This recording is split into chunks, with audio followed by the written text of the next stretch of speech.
어제도 말씀을 드렸지만 우리는 저마다의 얼굴로, 저마다의 기질로, 저마다의 인생을 살기 위해 이 땅에 태어난 존재들입니다. 그래서 우리의 인생길은 전부 다 다릅니다. 그리고 나의 운명은 내가 이 세상에 태어나기 전 내가 지은 업력에 의해서 결정이 됩니다. 운명은 내가 짓고 내가 받는다는 자연의 법칙이지 운명론이 아닙니다. 전생에 쌓은 빚 때문에 이번 생애를 살아갈 환경이 만들어지는 것이지 이런 인생을 살아야 한다는 결론이 아니라는 말입니다. 인생이 사주대로 흘러간다고 사주대로 살 거라면 뭐하러 태어나서 인생을 사나요? 다시 말씀드리지만 인생의 목적은 오직 영적인 성장에 있습니다. 인생의 과정을 통해서 몰랐던 사실을 깨닫는 거예요. 운명은 나를 깨우치는 환경일 뿐이지 그렇게 살아야 한다는 것이 아닙니다. 일단 이것을 이해해야만 그 다음 이야기들이 이해가 될 겁니다. 그렇다면 우리들은 저마다 자신의 업력에 따라서 이번 생애에 해야 할 일들이 따로 있습니다. 창업을 해야 할 사람들이 있고 누군가 창업을 하면 그 안에서 일을 해야 하는 사람도 있습니다. 장사를 하는 것과 창업을 하는 것은 좀 다른 일입니다. 개인 사업자를 내면 다 창업이라고 하던데 이건 참 무식한 생각들이에요. 창업에서 그 창이라는 단어가 시작하다, 비롯하다라는 뜻이에요. 새로운 길을 만드는 거죠. 남이 가지 않은 길을 여는 사람이라는 뜻입니다. 자영업이라는 게 개인이 하는 기업이나 사업자를 가리키는 말이라고는 하지만 이걸 기업이라는 것에 쓰기에는 사이즈가 너무 작죠. 이 사람의 생각의 사이즈에 따라서 하는 일이 달라지는 겁니다. 자영업이란 개인이 하는 사이즈의 생각이라는 말이 되고요. 이 그릇 또한 타고납니다. 그래서 어디에 속해서 일을 할 사람은 아닌데 그렇다고 생각 마인드가 아직 크지도 않아서 자영업 정도에 만족을 하는 거죠. 이것도 사실 아무나 못합니다. 직장에 다녀야만 하는 사람들은요, 자영업 정도도 엄두가 안 나요. 퇴직한 뒤에 그 자영업을 차렸다 망하는 사람들이 많은 이유가 바로 이것 때문이에요. 자영업을 할 그릇도 되지 않는 사람이 자영업을 차리니 감당하지 못하고 망하는 거죠. 이 자영업도 하기 위해서는 우리들이 알아야 할 것들이 얼마나 많은데요. 그저 자기 일만 잘한다고 되는 게 아니거든요. 남의 월급 받는 게 마음이 편하고 좋은 사람이 있고요. 개고생이 되더라도 남의 밑에서 일을 하는 게 불편하고 자기가 대장짓을 해야 되는 사람들이 있습니다. 꿈을 꾸는 사람들은 기본적으로 기업을 창업하게 됩니다. 자기 꿈을 꾸는 사람이 남의 밑에 오래 있지 못하죠. 그러나 처음엔 본인도 잘 몰라요. 그래서 남의 꿈을 쫓아서 회사라는 곳에 들어가긴 합니다. 가서 일도 배우고 이런저런 경험을 해본 뒤에 결국 자신의 꿈을 찾아서 나오고 창업을 하게 되죠. 이 꿈의 사이즈도 정말 제각각입니다. 이 장사를 해도요, 대로변에서 장사를 할 사람이 있고 골목길에서 장사를 할 사람이 따로 있습니다. 대로변에서 장사를 하는 사람은 애초에 장사는 이런 데서 하는 거다라는 생각을 합니다. 그래서 턱하니 가게를 구하죠. 그만한 배포가 있어요. 그러나 그 사이즈가 안 되는 사람은 가게 보증금, 권리금, 그리고 가게세가 무서워서 뒷골목으로 물러납니다. 저절로 그렇게 돼요. 참 인간사가 묘합니다.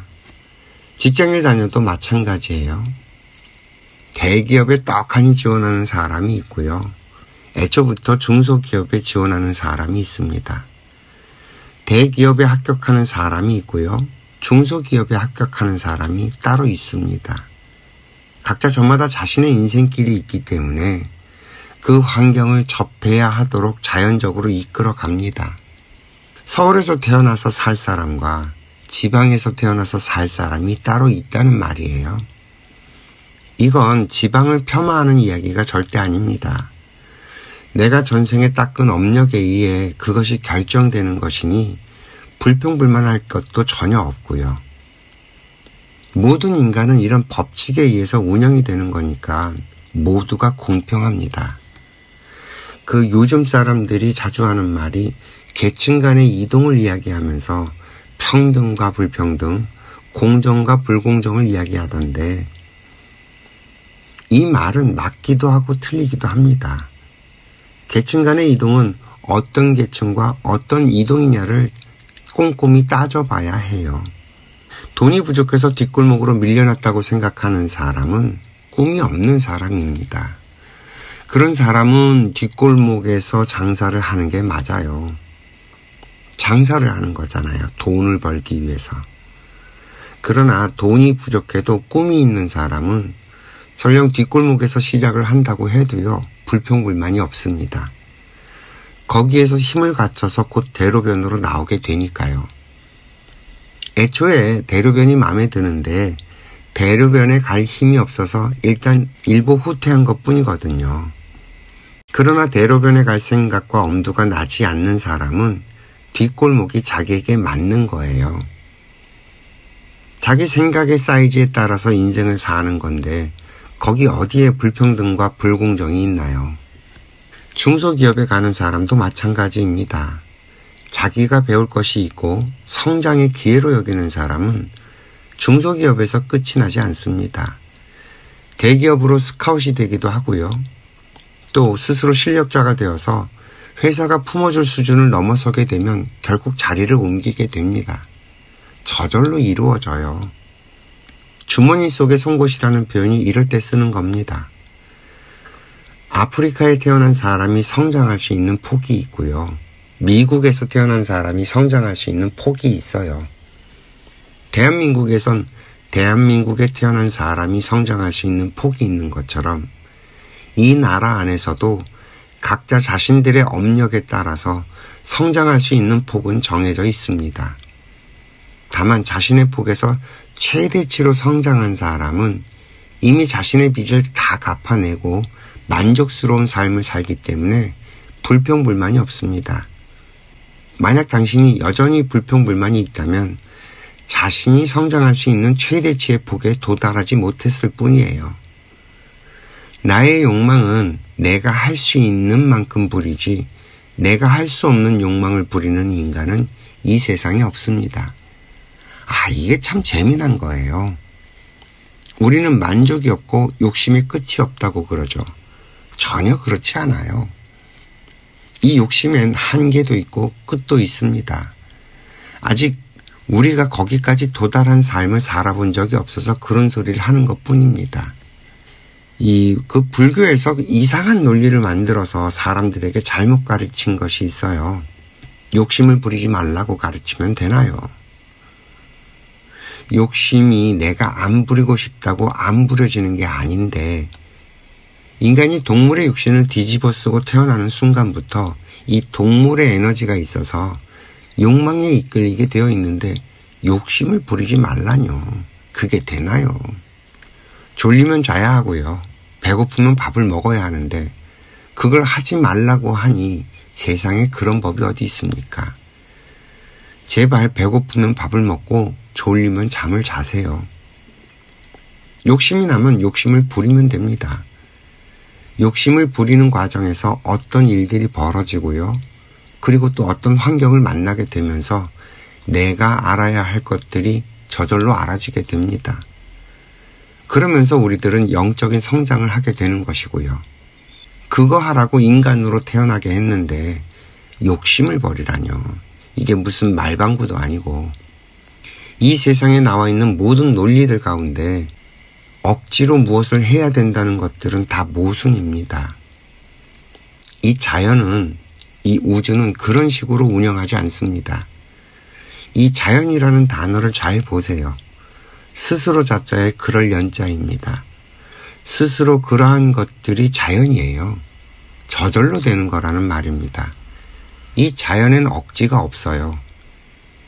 인과의 법칙이 딱 그렇고요. 네가 씨를 뿌린 대로 거두리라. 얼마나 심플합니까? 여기에 억지가 전혀 없죠. 우리들은 우리들의 생각도 이런 방식으로 해나가야 됩니다. 예쁜 여자를 보면 눈이 돌아가듯이 멋있는 남자를 보면 끌리는 게 뭐가 문제인가요? 다만 우리가 절대 하지 말아야 할 것이 딱 하나 있습니다. 이 상대방을 내 맘대로 하려고 하는 거예요. 자식을 내 방식대로 기르려고 하는 건 욕심입니다. 이건 안 이루어지고요. 내가 나를 어떻게 하는 건 그건 내 맘대로 해도 되는데 내가 아닌 다른 사람을 어떻게 하려고 하는 건 절대 내 맘대로 되질 않습니다.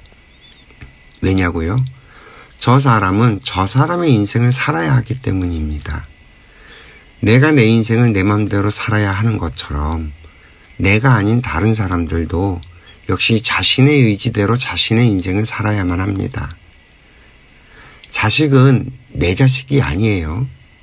그 육신은 내가 만들었는지 몰라도 그 육신 안에 들어가 있는 영혼은 내가 만든 게 아닌 거거든요. 인과의 법칙을 따라서 육신을 하나 만들어 두면 그 인과의 법칙을 따라서 자기 인생을 살아가야 할 아이의 영혼이 찾아서 들어옵니다. 그 영혼 역시 전생의 어변에 의해서 와야 할 영혼이 점지되어 있는 거고요. 이번 생에서는 나의 아이로 왔지만 이 육신을 벗어나면 어떤 상태에 있을지 알 수가 없습니다. 전생에는 나의 부모였을 수도 있고요. 나의 스승이었을 수도 있고 나의 원수였을 수도 있고 말이죠. 때론 큰 영혼이 찾아오는 경우도 있습니다. 그렇게 찾아오는 경우엔 내 자식이라고 해도 대화하기가 어렵죠. 때로는 내가 키울 수 없는 영혼이 오기도 합니다. 그럴 땐 내 환경이 어려워져서 도저히 자식을 기를 수 없는 상태가 되고요. 그래서 어쩔 수 없이 자식을 떠나보내야 하고 일생을 가슴 아프게 살아야 할 수도 있습니다. 내 주변의 인연들도 마찬가지 원리로 나와 인연이 됩니다. 서로 갚아야 할 빚이 있는 거예요. 그래서 만나서 관계를 맺어가면서 벌어지는 환경들이 있습니다. 그 환경들을 통해 나는 또 내가 모르는 것들을 배우게 됩니다. 한 사람이 내 앞에 온다는 것은 엄청난 사건입니다. 그 한 사람만이 내 앞에 오는 게 아니거든요. 그 사람이 살아온 인생과 그 경험과 그 사람의 환경과 그 사람의 인맥과 또 그 사람을 보호하는 수호신들과 그 사람 집안의 영가들과 그 사람의 운명과 그 사람의 과보와 그 사람의 인생의 숙제 등 어쩌면 한 군단과 한 군단 간의 만남이 되는지도 모릅니다. 영혼과 영혼 간의 연결이 그리 쉽고 가볍게 처리할 문제가 아니라는 말입니다. 우리들이 워낙 과학이라는 학문에 사로잡혀서 세상의 절반만 쳐다보며 살아온 탓에 보이지 않는 세상에서 벌어지는 것들을 잘 몰라서 그렇지 이제라도 보이지 않는 세상의 이야기에 눈을 뜨고 세상을 바라보면 우리들이 얼마나 어리석게 살아왔는지 깨닫게 될 겁니다. 지금 이 지구별에서 동시대를 살아가는 모든 인류가 그리 멀지 않은 사이라는 걸 느낄 수도 있겠죠. 한번 상상을 해보자고요. 이 지구별에 왔다 간 수많은 영혼들의 숫자들, 그리고 그 가운데서 우리들이 동시대에 태어나서 살아갈 수 있을 확률이 얼마나 되는지 말이죠. 더군다나 과거처럼 블럭블럭으로 서로 이동도 없고 왕래도 없는 상태로 그런 영혼이 있는지도 모르고 살았던 시대와 오늘날 21세기의 환경은 정말 전혀 다르죠. 지금 이 지구별은 서로 촘촘하게 연결이 되어 있습니다. 지구 반대편에서 일어나는 일이 우리의 삶에 직접적인 영향을 미치고요. 그렇다는 것은 우리들이 그리 멀지 않은 관계라는 말입니다. 그래서 우리는 이 지구별에 살고 있는 전 인류를 형제라고 부릅니다. 우리는 한 형제입니다. 너와 나는 둘이 아니고 하나입니다. 이 사실을 깨닫고 못 깨닫고는 전적으로 여러분들의 역량에 달려 있습니다. 우리가 한 차원 더 높은 생각으로 올라가게 되면 자연스럽게 이 모든 사실들을 이해하게 됩니다. 우리는 각자 자신의 환경에서 자신에게 주어진 조건에 따라서 자신에게 주어진 일들을 하지만 그것이 누군가에게 필요로 한 일이 되어 서로가 서로를 살리는 상황이 벌어지고 있습니다. 그러니 이 세상에 직업에 귀천이 없다는 말이 성립이 되는 거고요. 이 원리를 알아야만 말들이 이해가 됩니다. 그 말들이 이해가 될 때 비로소 그 말들은 생명력을 갖게 되고요. 이해가 좀 되셨을까요? 이 말들이 이해가 돼야 또 그 다음의 이야기들이 이해가 됩니다. 직장에 가서 공부를 해야 할 사람들은 아직 내가 채워야 할 것들이 있다는 말입니다. 혼자서 뭔가를 해나갈 만큼 성장하지 못했다는 거죠. 더군다나 이 세상이 얼마나 거대해져 있습니까? 어차피 혼자서 뭘 해도 될 상황이 아니고요. 그러니 어딘가에 들어간다고 해서 부끄러울 일도 없습니다. 오히려 어떤 사람들은 안정감을 얻고요. 보호를 받는 상황이 마음에 들 겁니다. 다만 어떤 일을 하던 간에 한 가지 유념해야 할 것이 있습니다. 내가 성장하는 일에 집중을 하세요. 하나라도 배우는 방향으로 선택을 하시고요. 다시 말씀드리지만 인생의 목적은 영적인 성장이 있습니다. 이 영적인 성장은 모르는 것을 하나라도 알게 되는 것입니다. 어떤 단체든 그 어떤 회사든 공무원이든 병원이든 종교단체든 사회단체든 어디든 상관이 없습니다. 어느 곳에 들어갈 때 그곳이 무엇을 목적으로 하고 있는지를 살펴보세요. 그리고 내 꿈을 실현시킬 수 있는 곳을 찾아 들어가는 것이 최고의 선택입니다. 만약 그곳이 이념이 없는 곳이라면 큰 기대를 갖지 말고 그곳에서 내가 배울 수 있는 것들에 포커스를 맞추세요. 이렇게 얘기를 하면 보통은 지식에다 포커스를 둡니다. 어떤 기술이나 일하는 방법 같은 것들 말이죠. 그러나 우리들에게 가장 큰 공부는 결국 사람입니다. 아까도 설명을 했듯이 한 사람이 내 앞에 온다는 것은 이 우주에서 커다란 사건입니다. 그 한 사람과 인연이 된 수없이 많은 다른 것들도 같이 내 앞에 오는 일이기 때문이죠. 그 사람을 통해서 우리가 배울 수 있는 것들이 얼마나 무궁무진한지 우리들은 잘 모릅니다. 그저 수박 겉핥기죠. 그래 놓고는 다 안다고 착각을 합니다. 여러분들은 부부 사이를 어떻게 생각하세요? 서로를 다 안다고 생각하시나요? 그런데 과연 그럴까요? 몇십 년을 같이 산 부부 역시 서로에 대해서 잘 모릅니다. 하물며 우리들이 직장인이라는 곳에서 만나게 되는 사람들은 어떨 것 같아요? 어떤 상황에서도 배운다는 사실을 놓치지 않는다면 여러분들의 인생은 승승장구밖에 없을 겁니다. 제가 어릴 적에 한 가지 깨달은 사실이 좋은 습관은 들이기 어렵고 깨지긴 쉬운 반면 나쁜 습관은 들이기 어렵고 벗어나기가 어렵다는 거였어요. 아침에 일찍 일어나는 습관을 들이긴 어렵지만 흐트려서 깨트리긴 너무 쉽죠. 매일 운동하는 습관도 들이기 어렵고 깨지긴 너무 쉽고요. 반면 게임이나 오락, 도박, 술, 담배 같은 건 배우기는 너무 쉬운데 끊어내기가 너무 어렵죠. 우리는 어려서부터 이 습관을 들일 필요가 있습니다. 뭐냐 하면 사람을 대하는 유일한 방법이 정성이라는 것입니다. 그 누구에게도 그 어떤 환경도 정성으로 대하는 사람만이 배울 수 있습니다.